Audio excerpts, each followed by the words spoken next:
Bonjour et bienvenue pour un nouveau numéro de Fréquence Médiévale, un numéro qui est toujours consacré, on est toujours dans notre cycle consacré aux ordres militaires du Moyen-Âge. On a parlé dans les deux précédentes émissions donc des Templiers avec Alain de Murger, donc à la fois la création de l'ordre et la fin de l'ordre, en parlant du dernier livre d'Alain de Murger, donc la persécution des Templiers, journal 1307-1314 qui a été publié chez Payot. Et cette fois, on va parler en fait des cousins, en l'occurrence des Templiers, de l'ordre qui est souvent oublié, qu'on oublie souvent. Donc, ce sont les fameux hospitaliers, les poulidors quelque part des ordres militaires, vu que c'est vraiment un ordre dont on parle peu, mais qui a été aussi important en l'occurrence que les Templiers à l'époque médiévale. Donc, c'est un ordre, Alain de Murger, on en a un petit peu parlé en antenne. C'est un ordre qui quelque part a été fondé avant les Templiers, mais qui n'était pas un ordre militaire à l'occurrence, à l'origine, mais qui est devenu un ordre militaire en suivant quelque part l'exemple des Templiers. Alors, c'est exact, et c'était un ordre, surtout ce qu'il faut dire, c'est que cet ordre des Hospitaliers de Saint-Jean de Jérusalem survit actuellement, existe toujours sous le nom d'ordre de Malte, et qui a retrouvé sa mission d'origine, qui était une mission purement hospitalière et charitable. Donc l'épisode militaire est maintenant fermé depuis le début du 19e siècle. La parenthèse militaire, qui est une grande parenthèse, mais vous savez que les parenthèses s'ouvrent et ne se ferment jamais, a été assez longue, puisqu'il s'est transformé en ordre militaire au XIIe siècle, et puis que ça a cessé à la fin du XVIIIe avec la Révolution et l'Empire. Ouais. D'ailleurs, c'est après l'expédition d'Égypte, en l'occurrence, quand oui. L'expédition a pris Malte, en l'occurrence, que l'ordre a été quasiment dissous. C'est-à-dire que Malte a été conquise par Bonaparte, puis reprise par les Anglais, qui se sont bien gardés de la rendre ensuite aux Hospitaliers. Alors, les Hospitaliers se sont finalement trouvé un petit territoire à Rome, où ils bénéficient du privilège de l'extraterritorialité, et ils forment maintenant un ordre souverain, l'ordre de Malte, jadis de Jérusalem, jadis de Rhodes, jadis de Malte, et qui peut avoir, il en a, des ambassadeurs un peu partout dans le monde, mais dont la fonction est maintenant exclusivement, sous la paramilitaire qui demeure, beau costume, etc., reste exclusivement charitable. Oui, humanitaire, quelque part. Oui. Humanitaire, oui. Alors, donc, on va revenir cette fois donc, au XIe siècle, il faut revenir au XIe siècle. Avant les Templiers. Avant les Templiers, et même avant les Croisades, en l'occurrence. Oui, avant les Croisades. Alors, où est né cet ordre, c'est... À l'origine, il ne s'agit pas d'un ordre, il s'agit d'un hôpital au sens strict du terme, c'est-à-dire d'un établissement au sens qu'avait ce nom en Occident au XIe siècle, c'est-à-dire un établissement qui accueille les pèlerins se rendant à Jérusalem. Car avant les croisades, il y a des pèlerins chrétiens qui vont à Jérusalem, conquis par les musulmans en 638, sous la coupe des musulmans donc depuis cette date, mais où le pèlerinage au tombeau du Christ est toujours possible et connaît d'ailleurs au XIe siècle une certaine recrudescence. On a beaucoup de récits de pèlerinage pour le XIe siècle. Et ces pèlerins, ils vont à Jérusalem en groupe, ils peuvent être hébergés dans un hôpital, dans des différents lieux, et en particulier dans cet hôpital qui a été créé, alors je ne rentre pas dans le détail des dates de création, mais disons vers le milieu du XIe siècle, pour accueillir, héberger, soigner éventuellement, donner des soins aux pèlerins venus d'Occident qui se rendent à Jérusalem. Et cet hôpital, on commence à connaître l'un de ses responsables, qui s'appelle Gérard, dans les dernières 20 années du XIe siècle, donc avant la première croisade, qui, je vous le rappelle, se déroule de 1095 à 1099, l'année de la prise de Jérusalem. Et ce dénommé Gérard va faire l'objet ensuite d'un petit récit, d'une petite historiette un peu légendaire. Il aidait les croisés des murs de Jérusalem, il leur balançait les croisés qui assiégeaient Jérusalem, il leur balançait des pains, et quand les musulmans ont vu qu'il aidait ainsi les assaillants, il a dit non, c'est pas des pains, c'est des pierres. Et donc, quand il a été conduit devant le chef du pouvoir musulman à Jérusalem, effectivement, les pains s'étaient transformés en pierres. Bon. Enfin bon, ça c'est anecdotique, mais c'est pour dire que à ce moment-là, l'hôpital était uniquement un établissement d'accueil de pèlerins. Et il va le rester, disons, jusque, mettons, 1040, 1050, même si à ce moment-là, pour servir cet hôpital, qui à ce moment-là devient évidemment très important, puisque la croisade aidant, le pèlerinage à Jérusalem s'accroît. D'abord, les croisés eux-mêmes sont des pèlerins, aussi, et puis il y a des pèlerins qui viennent uniquement pour le pèlerinage, sans esprit de lutte ou de combat, et qui sont accueillis par cet hôpital qui se développe, qui devient un bâtiment très important, susceptible d'accueillir, d'après les chiffres qu'on possède, qu'on peut tirer des récits faits vers 1060-1070 par plusieurs pèlerins qui ont laissé des récits sur leur accueil à l'hôpital, susceptible d'accueillir environ 1000 personnes, 1000 pèlerins dans les murs de Jérusalem. Oui, donc c'est un établissement qui est quand même immense. Un établissement considérable, effectivement. Et cet établissement, c'est là, si vous voulez, cet aspect va demeurer. Il est constitutif de ce qu'on peut appeler l'identité hospitalière. Alors, la militarisation, elle intervient, elle est très difficile à cerner, mais elle intervient probablement d'abord par l'utilisation ou la mise au service de l'hôpital de Jérusalem de mercenaires, de chevaliers ou de pèlerins occidentaux qui se mettent au service en tant que frères ou mercenaires. Parce qu'il faut comprendre peut-être que l'hôpital, en l'occurrence, sa fonction, c'est pas seulement de l'accueil à Jérusalem, c'est aussi une protection, en l'occurrence, des pèlerins pendant le voyage aussi. Alors là, c'est la question aussi oui, mais enfin, dans cette question de la protection était aussi la protection des pèlerins relevait aussi de la mission des Templiers. C'était même le premier justificatif, c'était cela. Hein.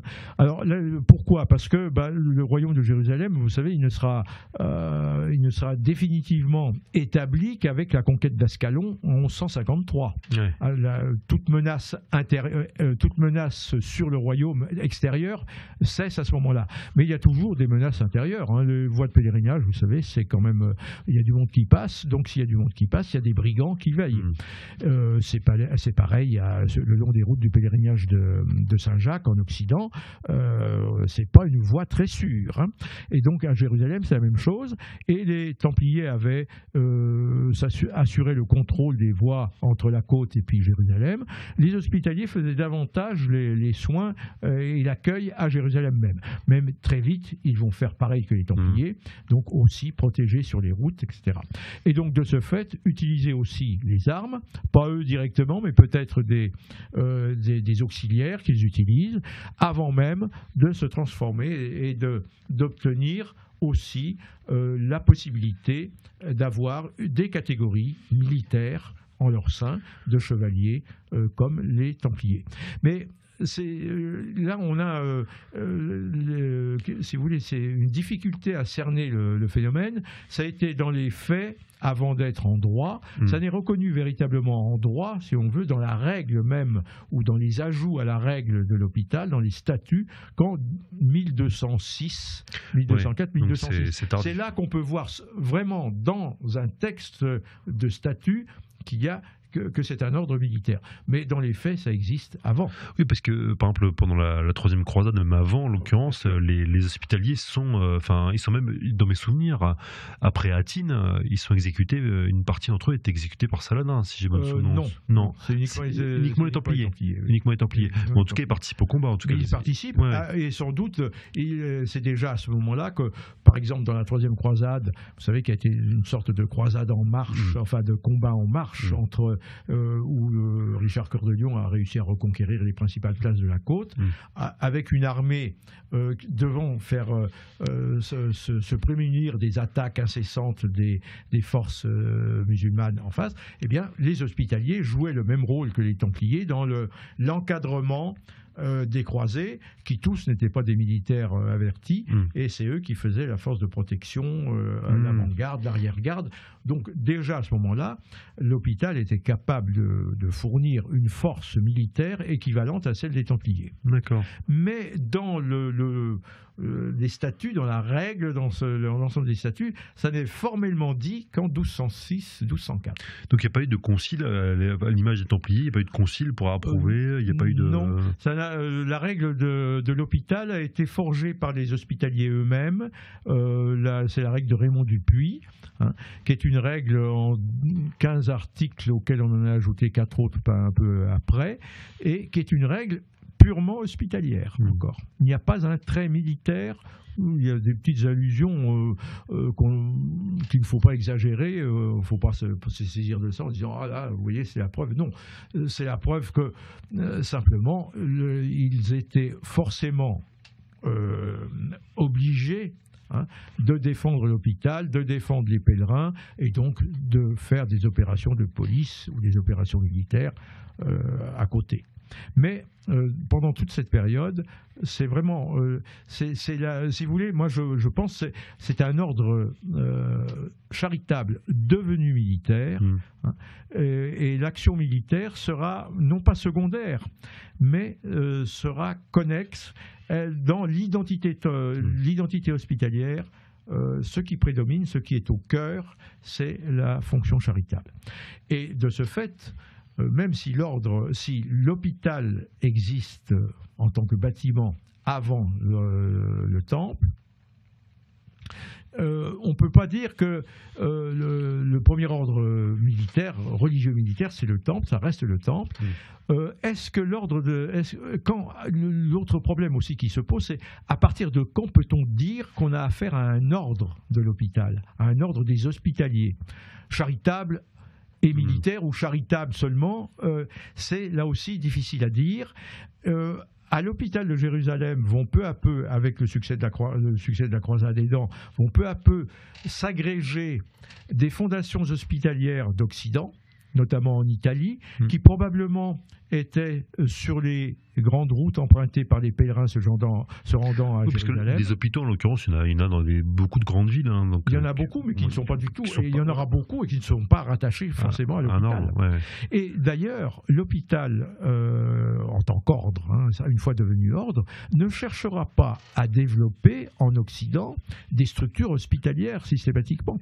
Il fera de la même façon que les Templiers n'ont pas cherché à développer des structures militaires en Occident, ils ont cherché à développer des structures capables de leur fournir les moyens d'assurer leurs fonctions militaires pour les Templiers, charitables puis militaires pour les hospitaliers en Orient. Donc il est faux de dire que tous les hôpitaux d'Occident sont rattachés à l'hôpital de Jérusalem. C'est pas vrai. La plupart du temps, les hôpitaux sont d'ailleurs municipaux ou autonomes. Ou formés par des seigneurs locaux. C'est des fondations. Voilà. Mais il y a eu au départ, avant que l'hôpital de Jérusalem ne soit transformé en institution ecclésiastique, c'est en 1113 que ça commence à prendre forme, avec une bulle du pape Pascal II, eh bien, il y a eu l'affiliation d'établissements hospitaliers occidentaux à l'hôpital de Jérusalem, puis ensuite, quand l'hôpital de Jérusalem a commencé à se transformer en une institution charitable de type transnational, si vous voulez, sur l'ensemble de l'Europe, eh bien, ces hôpitaux sont restés des maisons de l'hôpital, mais l'hôpital a ensuite développé, comme le temple, des domaines, des seigneuries, capables de lui fournir des ressources, des maisons, des commanderies. Et en Orient, il y avait notamment des châteaux, des forteresses qui étaient tenues par l'hôpital. Qui ont été tenues par l'hôpital, même avant même que l'on en ait confié aux Templiers d'ailleurs, ce qui est un peu curieux, mais ce qui s'explique par le fait que l'hôpital devait être aussi considéré comme un seigneur ecclésiastique, à qui on pouvait confier. Il y avait de grandes seigneuries ecclésiastiques, les chanoines du Saint-Sépulcre étaient aussi une grande seigneurie ecclésiastique, à qui on pouvait confier, et qui étaient astreints au service militaire, à fournir des combattants. Ils avaient un service de fief, les grandes seigneuries avaient un service de 50, 60, 100 fiefs, donc chaque fief fournissant un chevalier. Donc ça peut s'expliquer aussi par ça. Bon, on peut citer d'autres noms de forteresses, c'est connu. Je pense. Alors la première, ils ont eu par exemple le Krach des chevaliers, est un des premiers châteaux, mais il n'avait pas l'ampleur qu'il a eu par la suite à ce moment-là, qui leur a été confié. Cela dès 1142. Donc avant même peut-être que les Templiers aient été investis de châteaux. D'accord. Donc, et puis après, c'est devenu après le Krach des forteresses. Alors après, la forteresse, le Krach des chevaliers qui a été développé. Bon, il y a eu un tremblement de terre qui l'a mis par terre à la fin au tout début du XIIIe siècle. Il a été reconstruit par la suite. Et il est devenu le superbe château que l'on connaît encore. Mais ils en ont eu d'autres. Par exemple, les châteaux de Césarée, le château de, j'oublie le nom, là, tout au nord de Margat. D'accord. Dans le comté de Tripoli, qui sont des châteaux de très grande ampleur à ce moment-là. C'est-à-dire à un moment où la défense des États latins, bon, il y a en gros deux phases dans l'histoire des États latins, jusqu'à Atine et la reconquête de Jérusalem par Saladin en 1187, où là on a encore des États assez solides, etc. Et puis ensuite, on n'a que des petits morceaux d'États qui survivent tant bien que mal, parce que les forces musulmanes ont d'autres comptes à régler entre elles avant de s'occuper de ça. Et après, il y a les Mongols qui arrivent aussi. Et puis, les Mongols qui arrivent aussi. Et là, à ce moment-là, la défense même des États latins est confiée aux ordres religieux militaires, parce qu'ils sont les seuls à avoir les moyens de cette défense. Parce qu'en effet, il y a des terres en Occident qui leur permettent, en l'occurrence, c'est l'arrière. Donc si vous dites bien ça dans le livre sur les Templiers, c'est qu'il y a en fait quelque part le front puis l'arrière en l'occurrence. Et est-ce que les hospitaliers vont aussi s'investir dans d'autres terres? Je pense par exemple dans la péninsule ibérique où il y a aussi un front en l'occurrence. Alors ça c'est le problème qui s'est posé pour tous les ordres religieux militaires, enfin en particulier pour les deux ordres créés au XIIe siècle en Terre Sainte, temple et puis hôpital sous sa forme charitable, c'est que évidemment en Espagne, les souverains espagnols, les souverains ibériques ont dit tiens mais ça, vous pouvez aussi, nous aussi on combat les musulmans, etc. Alors l'attitude des ordres de ces deux ordres, du temple et de l'hôpital, a été une attitude assez circonspecte. C'est-à-dire qu'on ne veut pas, on veut bien, mais on ne veut pas s'engager trop fortement parce que ça se ferait aux dépens de l'engagement en Terre Sainte. Il y a toujours eu une réticence plus forte pour les Templiers que pour l'hôpital, mais une réticence à s'engager sur un plan militaire, s'entend, en Espagne. Ils l'ont fait. Mais la preuve, le plus grand nombre de châteaux templiers ou hospitaliers qu'on trouve, c'est en Espagne. Beaucoup plus qu'en Terre Sainte. Donc ils l'ont fait. Mais sans jamais abandonner l'objectif principal qui était Jérusalem. Et il faut dire aussi que les Templiers espagnols, les hospitaliers espagnols n'ont jamais perdu de vue en tant qu'individus, en tant que combattants, Jérusalem. Donc en fait, ce qui explique aussi peut-être la création d'ordres plus locaux, en l'occurrence, qui étaient peut-être plus combattants, qui étaient plus dans une optique de reconquista. Et ces ordres ont été créés par les souverains. Et comme il y avait plusieurs royaumes, il y avait le royaume, il y avait la couronne d'Aragon, il y avait le comté de Barcelone, le royaume d'Aragon, il y avait la Castille, il y avait le Léon, qui étaient séparés souvent, puis le Portugal. Donc chacun a créé son ordre. Et puis des ordres vraiment locaux spécialisés. Alors, comment les hospitaliers ont quand même, parce que là on parle beaucoup de leur fonction militaire, mais comment ils ont fait aussi pour articuler cette fonction militaire avec la fonction charitable? Parce que mine de rien, les deux nécessitaient certainement beaucoup de revenus. Alors, il y a eu deux aspects. Ils ont continué à héberger donc les pèlerins qui venaient à Jérusalem, à les encadrer sur les routes avec les Templiers. et à les héberger et à les soigner. Mais ils ont développé aussi donc une véritable l'hôpital de Jérusalem, hospice au départ, s'est transformé en véritable hôpital au sens moderne du terme, c'est-à-dire où l'on soignait. Donc il y a eu le développement, et ça on le voit bien dans le développement des statuts de l'hôpital qui se sont ajoutés à la règle, le soin qui a été apporté par les hospitaliers au développement d'une médecine avec des médecins, des infirmiers, une organisation à l'hôpital de Jérusalem. Puis, lorsque Jérusalem a été conquise, a été perdue en 1187, dans l'hôpital d'Acre. Ça a été, le transfert s'est fait à l'hôpital d'Acre. Et dans d'autres hôpitaux, il y en avait un à Tripoli aussi, il y a 2-3 autres hôpitaux.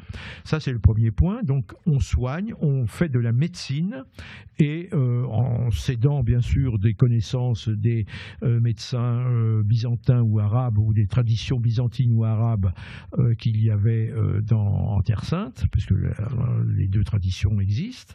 Et ensuite, l'hôpital a aussi développé une autre fonction, c'est celle de la médecine militaire, en quelque sorte, des soins pendant les campagnes. Il y a eu des hôpitaux de campagne qui ont été créés au moment des grandes batailles, etc.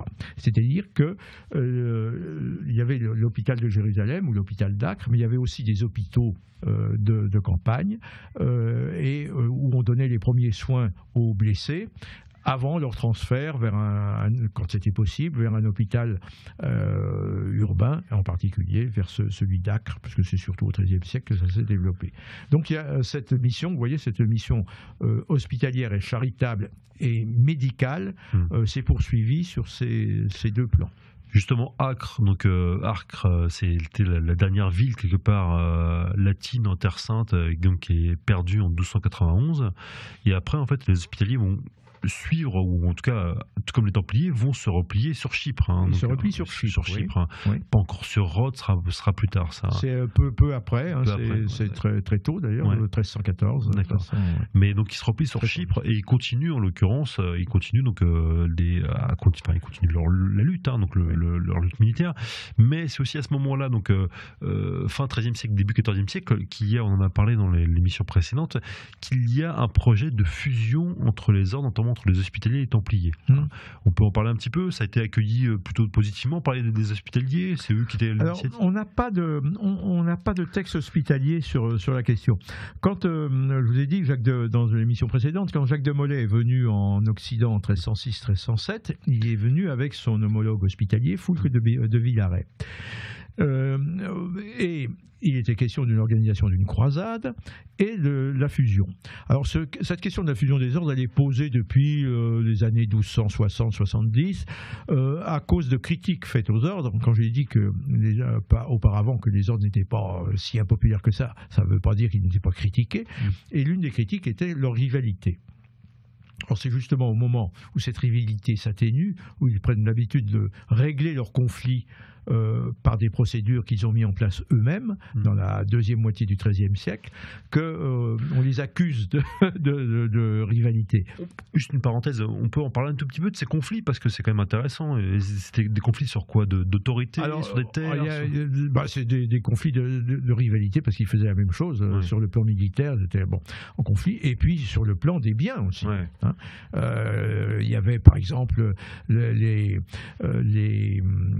moulins d'Acre qui étaient sur la rivière d'Acre. C'était l'objet de conflits virulents entre les deux ordres, parce que celui qui avait le bief du dessus contrôlait le bief du dessous, donc il y a eu des histoires à n'en plus finir là-dessus. Et ça, alors il y a eu aussi des conflits, disons, politiques, de choix politiques qu'il ne faut pas trop trancher d'ailleurs, mais c'est vrai qu'à un certain moment, en particulier vers 1250, dans les années 1250-1260, il y a eu dans le royaume latin de Jérusalem, qui n'avait plus Jérusalem comme capitale, c'était Acre, il y a eu à Acre même deux coalitions qui se sont formés entre le roi, entre deux partis de barons de Terre Sainte, les Italiens, d'un côté il y avait Venise, de l'autre côté il y avait Gênes et Pise, et les ordres militaires qui se sont trouvés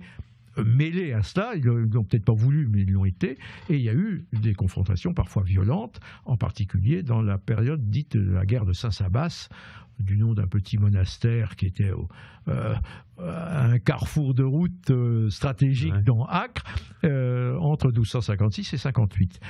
Alors, on a exagéré fortement l'opposition entre Templiers et Hospitaliers sur le plan politique, entre les Hospitaliers qui auraient été royalistes, favorables au pouvoir royal, et les Templiers favorables au pouvoir des barons.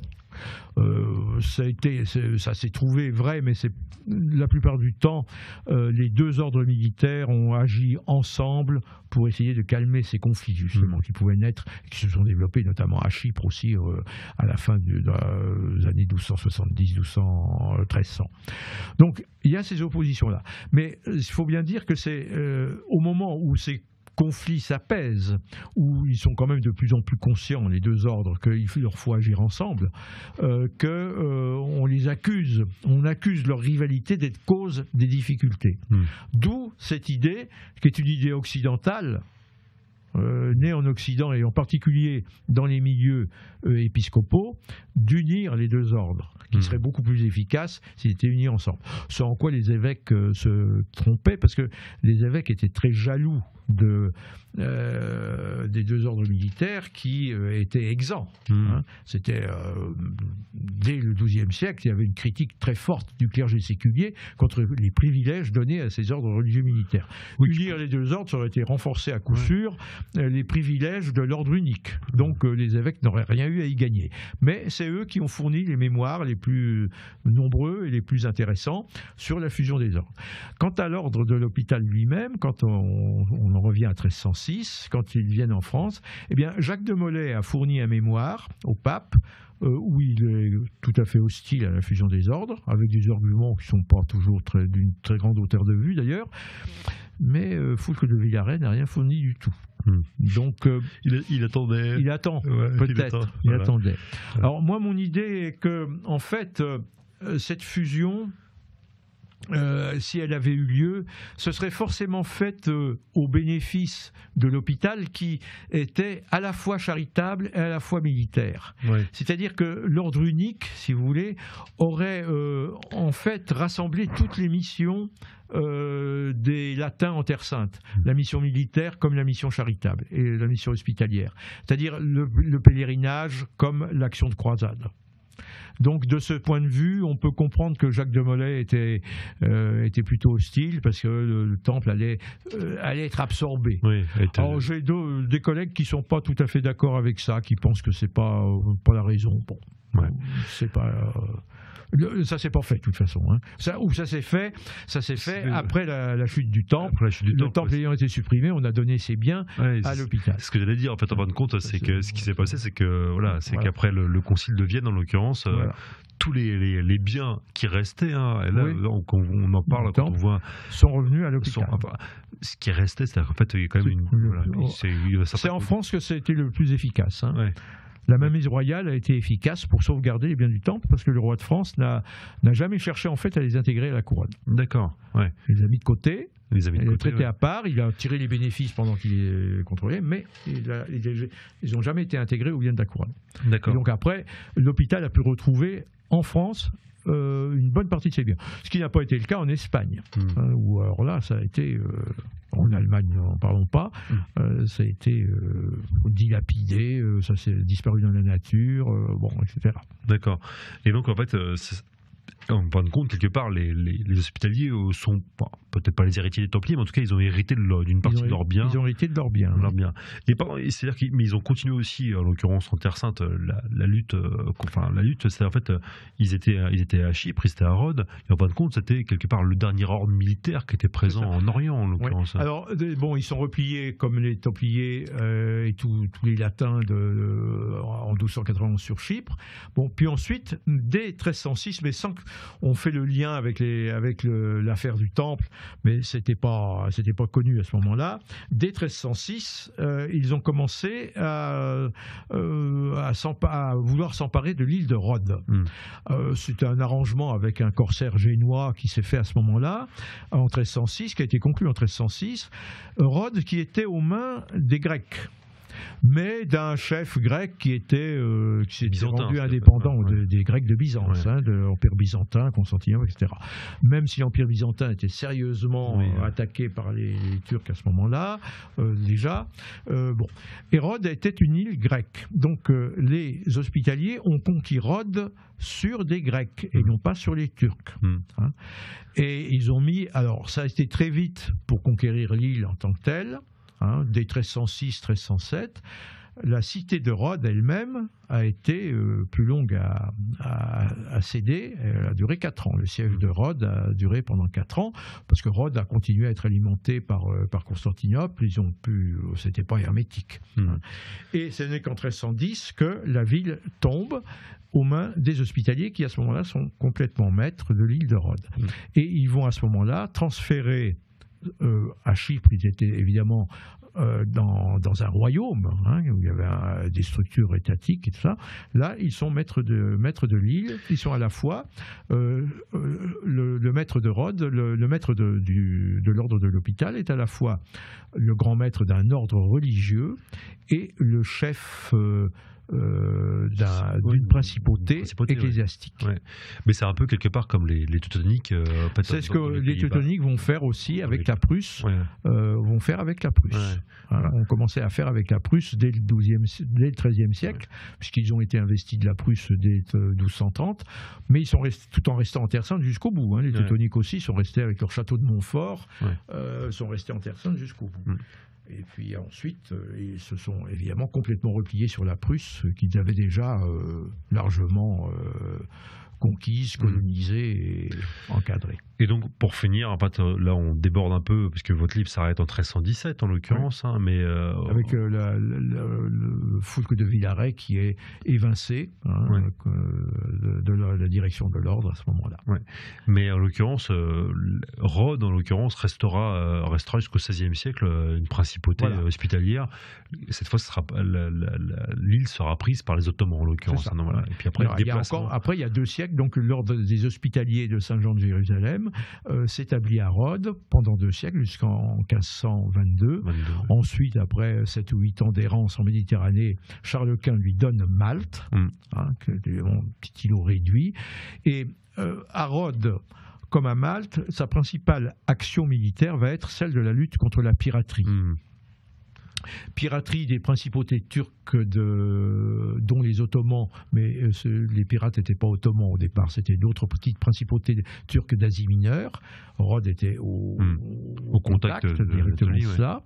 Et puis ensuite, à partir de Malte, lutte contre la piraterie des pirates barbaresques, c'est-à-dire des pirates de la côte de Barbarie ou de Berbérie, Tunis, Libye, etc. Eh bien, on finit là-dessus. Donc, merci de nous avoir fait découvrir cet ordre, encore une fois, qui est un peu oublié malheureusement. Donc, les Hospitaliers. Je rappelle une dernière fois, vous avez écrit un livre dessus qui était publié au Seuil. Non, chez Talandier. Chez Talandier, autant pour moi. Qui est en poche. Qui vient de paraître en poche, si bonne souvenance. Je rappelle le titre de votre dernier livre, donc Alain Demurger, La persécution des Templiers, journal 1307-1314. Merci encore de nous avoir fait partager vos connaissances des ordres militaires pendant 3 émissions, et une prochaine, qui sait, ça se trouve vous ferez peut-être, ça pourrait arriver s'il y a quelque chose d'autre. En tout cas, moi je vous remercie de votre accueil. Merci beaucoup, à très bientôt, au revoir.